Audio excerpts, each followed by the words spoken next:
हमने अपने पिछले लेक्चर में माने के कुछ और चित्रों के बारे में जानकारी ली। उनके दो चित्र तोते वाली स्त्री और एमिल जोला राष्ट्रीय कला प्रदर्शनी हेतु स्वीकृत हुई, और जो एमिल जोला थे वह कला समीक्षक थे और उन्होंने माने के ऊपर एक पुस्तक भी लिखी थी और वह उनके अच्छे मित्र थे। एमिल जोला के चित्र के पीछे उनका एक और चित्र ओलंपिया, उसकी प्रतिकृति लगी हुई थी। इसके अतिरिक्त जापानी छाप चित्र भी लगे हुए थे। जापान की छापा चित्रण कला का उस समय की फ्रांस की समकालीन कला पर बहुत प्रभाव पड़ा। उन्होंने उस समय कुछ बर्तनों के साथ एवं कुछ जापानी बर्तनों की, इसके अलावा प्रिंट्स की प्रदर्शनियां भी उस समय आयोजित हुई, और जो सपाट रंगों का प्रयोग जापानी छाप चित्रों में होता था उसका प्रभाव फ्रांस की समकालीन कला पर पड़ा, और रंगों को धूमिल कर विभिन्न तानों का प्रयोग करने से जो रंगों की चमक खत्म हो जाती थी उसके ऊपर समकालीन कलाकारों ने ध्यान दिया और अपने चित्रों में सपाट वर्णों के चित्र को ज़्यादा स्थान दिया। मध्यम तान का केवल वहीं पर प्रयोग किया जहां अति आवश्यक हो। तो इस तरह से तकनीक में परिवर्तन आया और प्रभाववादी चित्रकारों ने जापानी छाप चित्रों से प्रेरणा ली, और माने स्वयं को अपने को एक प्रतिष्ठित चित्रकार मानते थे और स्वयं के चित्र तो राष्ट्रीय कला प्रदर्शनी में भेजते थे, और परंतु वह प्रभाववादी चित्रकारों की प्रदर्शनी में स्वयं भाग नहीं लेते थे।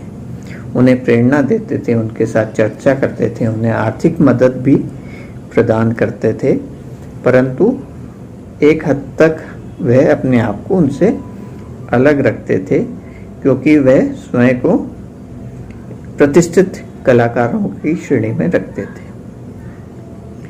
आज हम उनके कुछ और चित्रों के बारे में चर्चा करेंगे।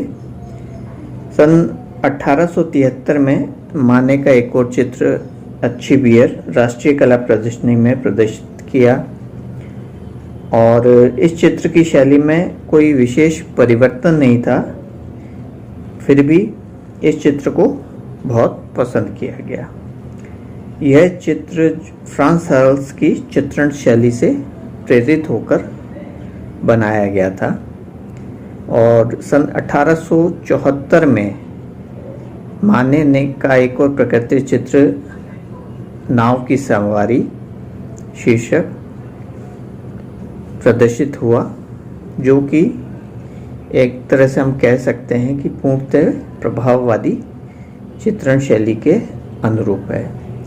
इस चित्र में प्रकाश तथा बाहरी परिवेश का चित्रण किया गया है, और चित्र में जो स्त्री पुरुष बनाए गए हैं वे पूर्णतः स्वाभाविक नजर आते हैं। जो पूर्व के चित्र बनते थे ज़्यादातर स्टूडियो में मॉडल को बिठा के बनाए जाते थे। प्राकृतिक वातावरण में ऐसी मुद्राओं में जैसे स्वाभाविकता से वह चित्र या फोटोग्राफ खींचा गया हो और उसके अंदर उनकी गतिविधियां बिल्कुल स्वाभाविक नज़र आती हैं। मॉडल की तरह या कैमरे के सामने पोज देने वाले व्यक्ति की तरह उनकी मुद्राएं नज़र नहीं आती।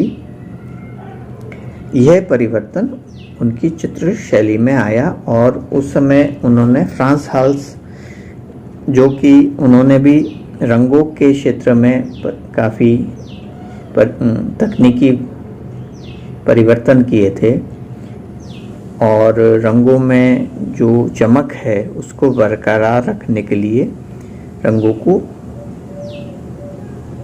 धब्बों के रूप में लगाया, वही शैली से इन्होंने इस चित्र की रचना की थी।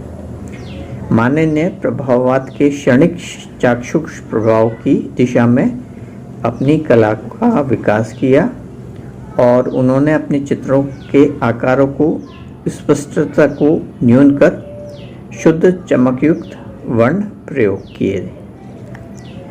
तकनीक में जो परिवर्तन आया कि पहले जहाँ मूल आकारों को, मॉडल्स को प्रमुखता दी जाती थी, आकारों के छाया प्रकाश के ऊपर ध्यान दिया जाता था और जो स्वाभाविक या नैसर्गिक वर्ण संगति होती थी, रंगों का प्रयोग होता था, वैसा ही रंगों का प्रयोग उस समय के कलाकार करते थे।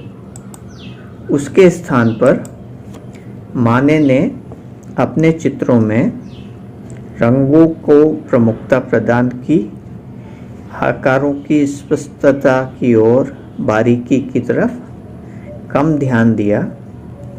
इस तरह से रंगों की चमक बनी रही और प्रकाश के प्रभाव को उन्होंने अपने चित्रों में उतारने की कोशिश की।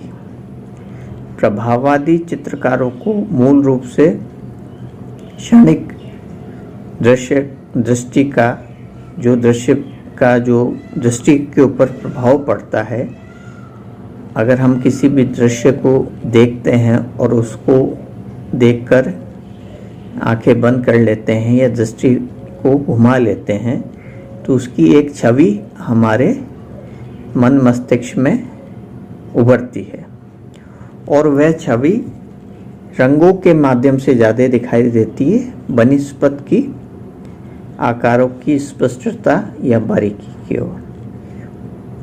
प्रभाववादी चित्रकारों ने क्षणिक दृष्टि का जो नेत्रों पर प्रभाव होता है उसी को चित्रित करने की कोशिश की।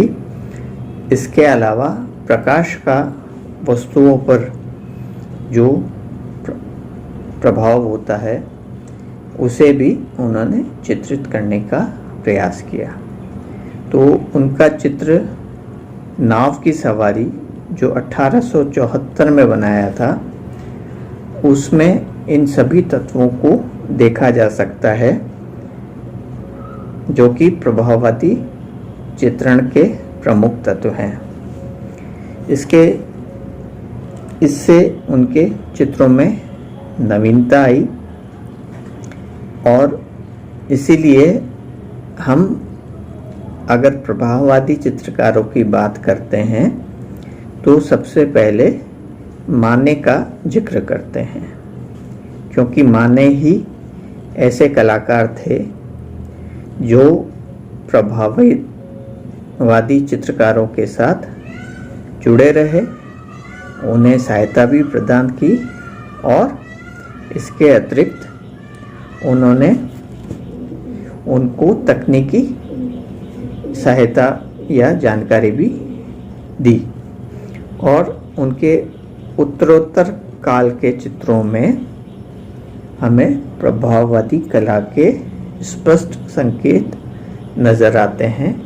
तो इसी वजह से हम उनको पूर्णतः प्रभाववादी चित्रकार ना मानते हुए भी प्रभाववादी कलाकारों की श्रेणी में रखते हैं।